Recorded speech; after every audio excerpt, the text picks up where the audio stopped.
Bapak Ibu Saudara, kita minggu lalu, lebih tepatnya sepanjang bulan ini kita merenungkan tentang kasih. Minggu lalu kita didorong oleh khotbah Pendeta Lukas Musa Unlock yang mendorong kita untuk mengasihi gereja, mengasihi jemaat Tuhan, mengasihi hamba Tuhan. Dan hari ini kita didorong untuk mengasihi namanya keluarga. Love your family. Kita buka satu bagian firman Tuhan dari 1 Petrus pasal 3 ayat 8 sampai 10. 1 Petrus pasal 3 ayat 8 sampai 10. Tampilan untuk jemaat tidak bergerak, boleh dibantu. 1 Petrus pasal 3 ayat 8 sampai 10. Yang di gereja harus buka Alkitab karena tidak tampil, tapi yang di rumah akan tampil di layarnya. Kita baca bersama-sama 3 ayat ini, boleh Saudara? Pelan-pelan hayati, dapatkan makna di dalamnya. 1 Petrus 3 ayat 8 sampai 10. Yang sudah ketemu katakan amin. Yuk kita baca ya. 1, 2, 3. Dan akhirnya hendaklah kamu semua seia sekata, seperasaan, mengasihi saudara-saudara, penyayang dan rendah hati. Dan janganlah membalas kejahatan dengan kejahatan, atau caci maki dengan caci maki. Tapi sebaliknya, hendaklah kamu memberkati, karena untuk itulah kamu dipanggil, yaitu untuk memperoleh berkat. Sebab siapa yang mau mencintai hidup dan mau melihat hari-hari baik, ia harus menjaga lidahnya terhadap yang jahat dan bibirnya terhadap ucapan-ucapan yang menipu. Surah ayat ini berkata, kalau kita hadir dalam sebuah komunitas, kita harus seia sekata, seperasaan, penyayang, rendah hati, jangan balas kejahatan, jangan balas caci maki dengan caci maki. Saya tanya saudara, gampang tidak lakukan ayat yang kita baca tadi? Tidak gampang, not easy. Puyung, tidak gampang. Seia seperasaan. Bahkan dalam konteks keluarga, saudara, banyak orang lebih suka mengasihi yang jauh daripada yang dekat. Banyak orang lebih memilih sibuk mengurus yang jauh daripada yang dekat. Tapi Tuhan ingin saudara lakukan hal ini, saudara. Pak Rimin boleh dibantu? Saya nggak bisa kendalikan dari sini. Jangan yang jauh sibuk diurus, tapi yang dekat malah diabaikan. Saudara ya? Jangan yang jauh sibuk diurus, tapi yang dekat malah kita sia-siakan. Saudara setuju ayat ini? Banyak orang tidak betah di rumah, saudara. Banyak orang tidak betah dengan pasangannya.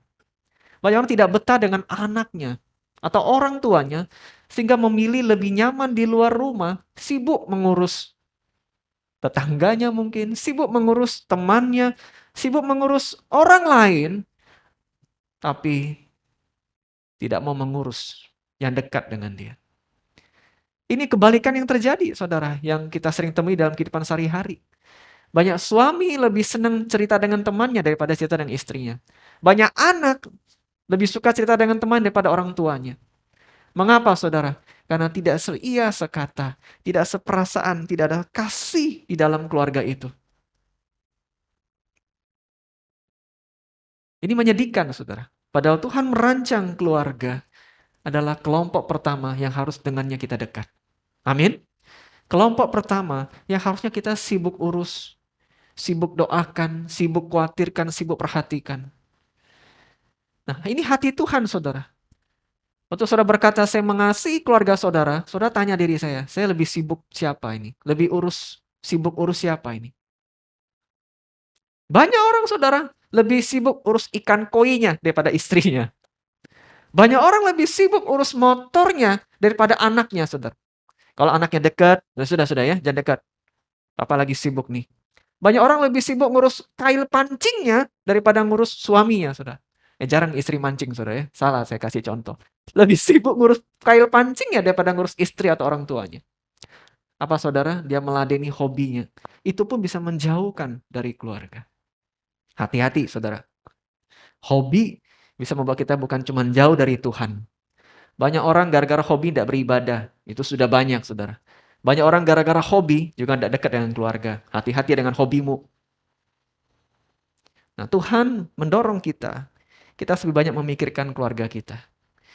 Tapi anehnya, saudara, waktu kita sudah punya kesempatan untuk dekat, Saya arahkan ya komputernya nanti ya. Waktu saya bilang next baru dimunculkan. Banyak orang yang dekat fisik, tapi tidak dekat hati, saudara. Ya, next aja, boleh muncul sekarang. Banyak orang yang dekat secara fisik, tapi hatinya tidak dekat. Maksudnya apa? Saudara sering temui tidak? Kalau kita ke restoran, saya sama contoh baru-baru ini makan, saudara. Di depan kami ada papa, ada mama, anak cewek, anak cowok. Apa yang mereka lakukan, saudara? Tebak. Apa? Main? Betul, Nian. Si papa pegang, saudara. Saya pikir mamanya enggak lah. Mamanya pegang, saudara. Saya pikir anaknya dua, cowok-cowok enggak pegang. Pegang juga, saudara. Mungkin kalau ada susternya, pegang juga susternya itu. Nah, saya tanya, saudara, dekat enggak secara fisik? Dekat. Tapi handphone ini, saudara, bisa menjauhkan yang dekat. Ya, memang mendekatkan yang jauh. Kita bisa calling bakal keluar negeri seakan di depan mata ngobrolnya. Tapi jangan lupa, handphone kalau kita tidak kuasai dengan baik bisa menjauhkan kita yang mungkin cuma sebatas meja, begitu dekat. Dekat tidak secara fisik, betul dekat. Tapi kalau kita ngomong jujur di hadapan Tuhan, kita tidak dekat secara hati. Banyak suami istri tidur satu ranjang, tapi tidak dekat hati. Simpen-simpen rahasiaan. Ada saudara? Si istri tidak tahu isi hati suami, si suami juga tidak mau cerita. Sampai di rumah, anak pulang dari sekolah, pulang kerja, pulang kuliah, orang tuanya hadir tuh di situ. Papa mama ada, tapi papa mama sibuk. Si remaja yang butuh perhatian tidak punya kesempatan mendapatkan hati orang tuanya. Ini yang menyedihkan, saudara. Hadir bersama-sama, tapi hatinya tidak dekat. Lebih enak mana, saudara? Dekat fisik atau dekat hati? Nah, Ibu Lili, lebih enak mana? Dekat fisik atau dekat hati? Dekat hati, puji Tuhan. Anak muda deh. Leon, nah, kenapa aku kau yang ditunjukkan? Engkau yang kulihat. Lebih dekat fisik atau lebih dekat hati? Mana yang kau pilih? Dekat hati. Gampang jawabnya. Hardi, lebih enak dekat fisik atau dekat hati? Dekat hati. Kalau kita pacaran, saudara, mau jauh beda pulau pun, asal hatimu kokoh bersamaku, aku tenang. Wow, saudara ya. Karena belum tentu engkau dekat di sampingku, pikiranmu jangan-jangan cewek lain. Betul enggak, saudara? Saya kadang-kadang ngobrol sama contoh, pikiran saya melayang. Bukan cewek lain, saudara. Mikirin makanan, mau makan apa siang ini. Jujur, saya sebelah sama contoh-contoh cerita. Saudara jangan salah. Dengarkan dengan telinga sama dengarkan dengan hati beda. Dia ngomong, saya dengar. Coba ulangin. Nah, waktu ulangin itu masalah, saudara. Ngomong apa ini barusan? Ya, lebih enak dekat hati. Nah, Tuhan merancang kita mencintai keluarga. Kalau engkau jauh, tidak masalah. Tapi yang penting hatimu dekat. Kalau hatimu dekat, engkau akan cari walaupun jauh. Yang ketiga, saudara, Tuhan ingin kalau kita mau seia sekata. Kita butuh namanya kesatuan. Kesatuan, satu, dua, tiga. Satu, dua. Yang di rumah ingat juga, kesatuan itu penting. Tapi kesatuan bisa terjadi karena ada yang mulai dengan sengaja. Amin. Kesatuan bisa terjadi karena ada satu orang yang mulai dengan sengaja. Ada kakak beradik ributan, ndak akor. Terus bertahun-tahun begitu. Ada yang mengalami di sini? Bertahun-tahun ndak akor. Tapi ada adik yang paling kecil bawa hati Tuhan. Ci, kita kumpul yuk. Ada video ndak? Ada. Ndak mau. Jalan, Ci. Bawa hati lembut yuk. Kita kumpul. Kita ngobrol, kita diskusikan. Mengapa, saudara? Ada satu orang yang bisa mulai dengan hati Tuhan. Itu bisa buat kesatuan. Kalau hari ini keluargamu tidak sempurna. Dan memang ini kenyataannya. Tidak ada family perfect, saudara. Tidak ada keluarga yang sempurna. Kau cari di mana-mana tidak ada sempurna. Engkau lihat hidupmu secontoh, ada juga problemnya. Lihat yang tua-tua, mau tanya, Pak Alek, keluarga Pak Alek sempurna tidak? Keluarga Pak Alek sempurna tidak, Pak? Sempurna, Pak. Puji Tuhan. Bisa bagi rahasianya untuk kita. Mau tanya yang lain. Yuming, nah yang di belakang saya sekali ditanya, saudara, jangan cuma di depan. Yuming bagaimana? Keluargamu sempurnakah, Yuming? Sempurna. Puji Tuhan. Hebat nih gereja kita ini, saudara ya. Tepuk tangan, saudara.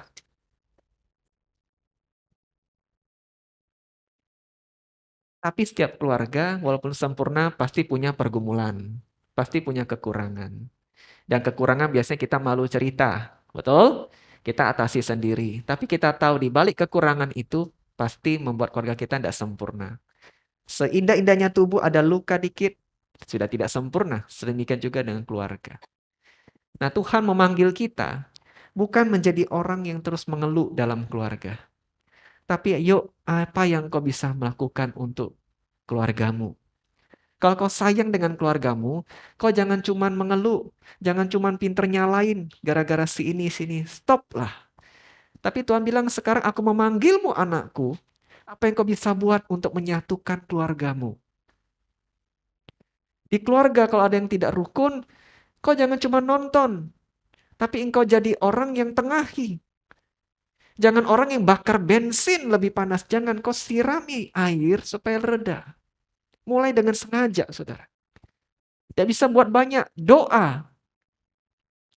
Lakukan dengan sengaja doa. Doakan orang tuamu, doakan keluargamu supaya Tuhan pulihkan, Tuhan utuhkan, Tuhan bantu. Saudara, saya dengan Musa Unlock ini, kadang-kadang kami ini sibuk, saudara. Ya, dia punya pekerjaan sendiri. Musa Mingming juga punya pekerjaan sendiri. Saudara tahu, Senin sampai Jumat, kadang-kadang kami sibuk. Ngobrolnya sedikit-sedikit. Lalu pikir tidak baik juga. Lalu di hatinya Musa Unlock atau saya, kadang-kadang kami tergerak. Dia WA saya pagi-pagi, Ming, sudah makan belum? Kita makan yuk sama-sama. Nah, kami sengaja lakukan ini saudara beberapa kali, karena kami tahu, kalau saudara sibuk, diladeni gawean itu tidak habis-habis saudara. Ya, selalu ada kerjaan. Terus saya tidak tahu hatinya, jangan-jangan dia ada ganjelan dengan saya. Dia pun tidak tahu, jangan-jangan hati saya ada ganjelan dengan dia. Lalu pergilah kami makan. Di meja makan itulah kami berusaha ngomong banyak hati ke hati. Apakah itu terjadi dengan tiba-tiba? Tidak, saudara. Diniatkan, disengaja. Jadi kalau hari ini di keluarga, saudara lihat ada problem. Tuhan Yesus ingin saudara yang bergerak maju. Mulai dengan sengaja untuk menciptakan kesatuan. Saya tanya saudara, kesatuan itu indah nggak saudara? Indah. Kalau saudara satu, apapun bisa terjadi. Amin. Kalau saudara satu, berkat Tuhan pasti hadir, saudara. Tapi bagaimana berkat Tuhan mau hadir kalau si suami tidak cocok sama si istri? Si suami cuek dengan family-nya, si istri juga cuek dengan family-nya, diperparah lagi anak juga cuek dengan keluarganya.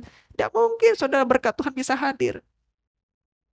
Tapi waktu kita hidup satu sebagai keluarga walaupun tidak sempurna, terus sama-sama di dalam Tuhan, terus bawa kasih Tuhan, berjuang setengah mati. Besarin anak kita, berjuang mengasihi suami kita yang sulit, berjuang mengasihi istri kita yang mungkin menyebalkan kita, terus berjuang dan berjuang menciptakan kesatuan. Berkat Tuhan pasti akan hadir. Amin.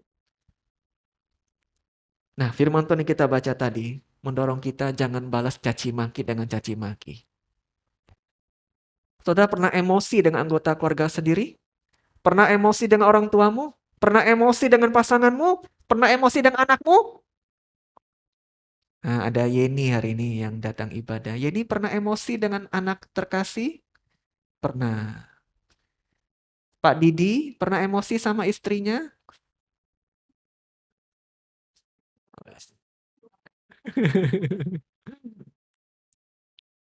Devi pernah emosi sama Ferry? Pernah. Sekali atau 100? Bercanda. Setelah saya munculin kalimat ini ya, lihat ya. Kalau lagi emosi, ingatlah Tuhan. Bisa ingat Tuhan enggak lagi emosi? Pang Fang kalau lagi emosi masih bisa ingat Tuhan? Masih. Pak Mustafa, Pak Tak Mau, kalau lagi emosi masih bisa ingat Tuhan tidak, Pak Tak Mau? Enggak ingat. Musuh jujur ya. Musuh kadangkala sama dengan jawaban Pak Tak Mau. Tidak ingat Tuhan, saudara. Ya ingat apa, saudara? Pokoknya gimana emosi ini bisa keluar. Wih, kadang malu, saudara. Sudah marah, baru ingat, oh iya, aku ini pendeta. Aku ini anak Tuhan. Nyesel, saudara.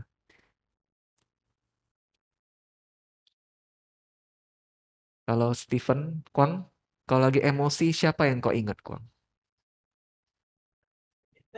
Tidak ada. Tidak ada siapa-siapa. Ibu Erni, kalau lagi emosi, ada yang diingat? Tidak ingat. Kita tidak ingat siapa-siapa, bahkan tidak ingat Tuhan. Pokoknya mulut ngerocos terus. Ya. Nah, sering kali saudara, waktu kita tidak ingat siapa-siapa, bahkan tidak ingat Tuhan, yang kita lontarkan itu bisa jadi salah, bisa jadi disesalkan. Itu saya alami, saudara. Ada orang caci maki, kita lupa dengan firman Tuhan, jangan bahas caci maki. Wah, lupa saudara, balas dengan puluhan kali caci maki. Tapi ujung-ujungnya nyesel, iya ya Tuhan, kenapa saya lakukan itu?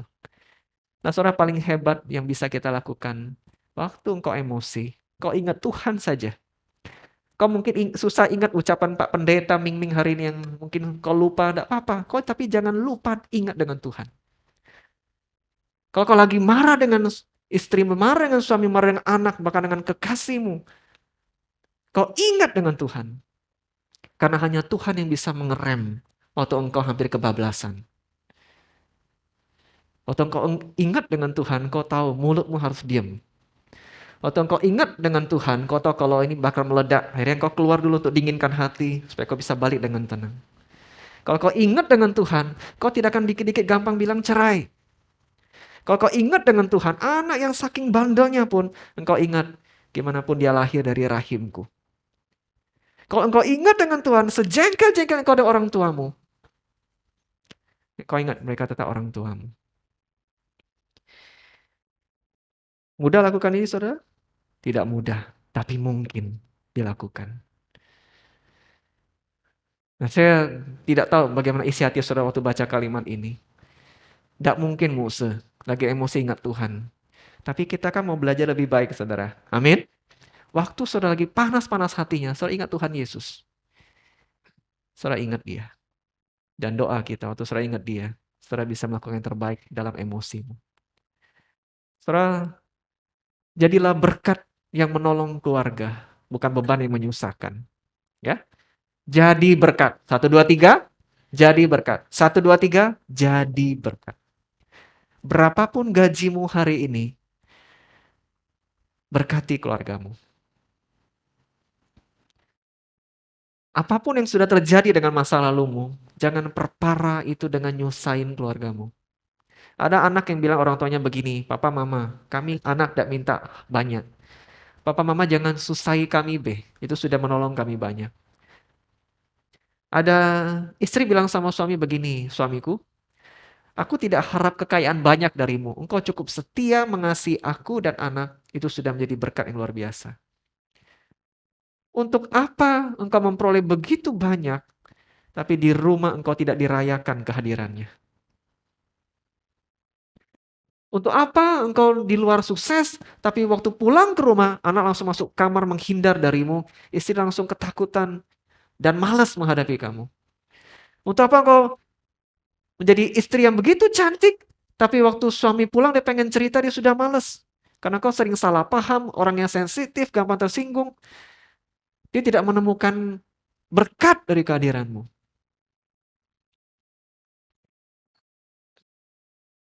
Yang sudah bekerja, jadilah berkat bagi orang tuamu yang sudah tidak bekerja. Ini jarang dikhotbahkan, saudara, di beberapa gereja.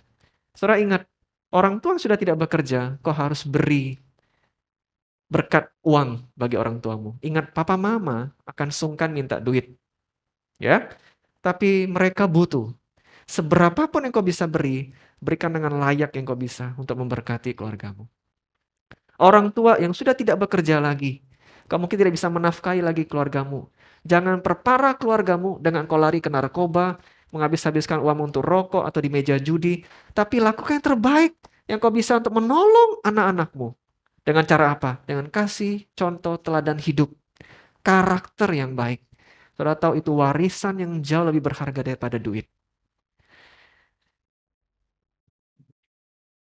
Yang terakhir saudara, keluarga adalah harta yang Tuhan berikan untuk kita pegang hingga akhir kehidupan. Akhir kehidupan. 1, 2, 3. Akhir kehidupan. Saudara setuju tidak kalimat ini? Keluarga adalah harta yang Tuhan berikan hingga akhir kehidupan. Kalau saya berada di penghujung kehidupan saya di rumah sakit, saudara, sudah infus di mana-mana, oksigen di hidung saya memberi kekuatan untuk hidup. Saya tanya saudara, kira-kira tangan siapa yang saya mau pegang di akhir hidup saya? Tangan siapa saudara? Tangan Musa Anlo? Tidak saudara. Tidak akan saya pegang tangan dia. Pegang dong saudara, sahabat baik ya, tetap pegang. Tapi siapa yang saya pegang saudara? Istri. Siapa lagi? Selalu baru situ saya pegang tangan Musa Anlo yang ketiga. Sahabat-sahabat orang terdekat. Di penghujung kehidupan, waktu kita sudah terbaring lemah, siapa yang mau mandiin kita, saudara? Oh, gampang Musa, suster. Saya bayarin untuk ngurusin. Dia ngurus kita, itu karena duit. Coba saudara bilang, suster, ngurusin ya papa saya, gratis. Mau nggak, saudara? Belum tentu mau. Tapi banyak istri, banyak suami mengasihi pasangannya yang sudah nggak berdaya. Itu dilakukan dengan hati. Dilakukan dengan cinta. Keluargalah tempat sandaran terakhir kita. Keluargalah harta yang terbaik dalam hidup kita. Yang Tuhan berikan. Tuhan Yesus waktu dia sudah mau mati di kayu salib, saudara. Dia masih ngurus satu orang. Saudara tahu siapa itu? Ibunya. Dia tahu kalau aku mati, siapa yang ngurus mamaku? Lalu Tuhan bilang apa pada murid yang dikasihnya? Murid, sambil disalib, saudara bayangkan dia kesakitan. Dia masih bisa mikirin mamanya. Ibu, inilah anakmu. Dia tunjuk ke muridnya. Murid, inilah ibumu. Cuman 2 kalimat yang singkat, tapi dari kalimat itu, Tuhan memastikan, ibu, nanti kalau aku tidak ada lagi, ini akan mengurus engkau. Lihat saudara, bahkan sampai akhir kehidupannya, Yesus masih melihat ibunya sebagai harta. Hari ini saudara, kalau saudara mengiyakan, mengaminkan, keluarga adalah harta yang Tuhan berikan. Namanya harta, saudara jaga baik-baik. Bukan disia-siakan. Teman akan meninggalkan kita satu waktu. Tapi keluarga tidak pernah meninggalkan kita. Kalaupun keluarga mengecewakanmu, kau jangan tinggalkan. Kau dipanggil menjadi garam dan terang bagi dunia, dimulai dari keluargamu. Amin. Yang di rumah, ini tantangan bagi kita. Tidak ada keluarga yang sempurna. Kebanyakan keluarga yang menyakiti dan melukai hatimu. Tuhan mengerti, Tuhan peduli. Tapi Tuhan ingin engkau menjadi agen pemersatu bagi keluargamu. Agen kasih Tuhan yang menolong keluargamu jadi lebih baik. Sampai satu hari nanti, kau akan melihat berkat luar biasa Tuhan sembunyikan di balik keluargamu. Mari kita berdoa.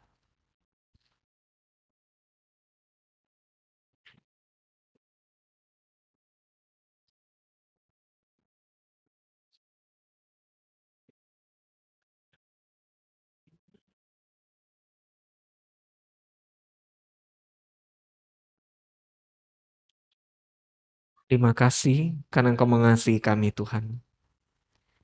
Terima kasih karena Engkau peduli bahwa hidup kami dipandang berharga dan keluarga yang Engkau berikan bagi kami seringkali memang betul tidak sempurna. Tapi hari ini Tuhan kami belajar untuk bersyukur, belajar untuk memaknainya dengan sikap hati yang menyadari bahwa inilah harta yang telah Tuhan titipkan. Ampuni kami Tuhan jika di masa lalu bercermin ke belakang, banyak kekecewaan, banyak luka yang kami tinggalkan bagi keluarga kami. Tapi di sisa kehidupan ini Tuhan, kami pastikan kami ingin jadi berkat bagi keluarga kami.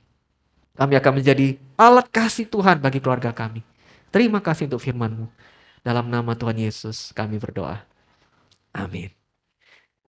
Bapak Ibu Saudara, mari kita bangkit berdiri yang di gereja. Kita akan berdoa bersama, menaikkan beberapa pokok doa syafaat. Setelah itu kita akan menaikkan pengakuan iman rasuli. Yang di rumah, jemaat pusat, jemaat soa, mari kita satu hati kita berdoa bagi beberapa pokok doa. Bapa dalam sorga, terima kasih untuk semua kasih kebaikan-Mu. Hari ini kami terus berdoa bagi negara kami Indonesia, Tuhan. Betul Tuhan bahwa kasus corona terus meningkat. Kami berdoa biarlah pemerintah Tuhan berikan hikmah bijaksana dalam terus membuat kebijakan, melakukan yang terbaik untuk untuk menolong supaya tingkat infeksi tidak semakin meningkat. Berdoa juga untuk pemerintah Pak Jokowi yang terus mungkin ada orang-orang berniat tidak baik untuk menggoyahkan pemerintah, yang kami berdoa di dalam nama Tuhan Yesus. Tuhan berikan pertolongan bagi pemerintah kami. Tuhan tolong agar negara kami semakin baik. Berkati kota Palembang Tuhan. Berkati keamanan, berkati kesejahteraan, berkati ekonomi. Kami berdoa Tuhan berkati kota ini dengan jajaran pemerintah yang ada di dalamnya. Berkati juga untuk gereja kami. Kami terus berdoa gedung baru yang akan dibangun. Tuhan berkati dana yang dibutuhkan, berkati panitia. Berkati juga setiap kami mendukung dalam doa dan dana. Kami juga berdoa untuk setiap komsel yang terus bergerak dalam kondisi ini. Tuhan berkati, boleh bertumbuh dengan baik. Agar terus membawa kemuliaan bagi nama Tuhan. Terima kasih. Kami juga berdoa bagi rekan majelis kami, supaya Tuhan berkati terus pelayanan dan kehidupannya. Tuhan berkati. Terima kasih Bapak.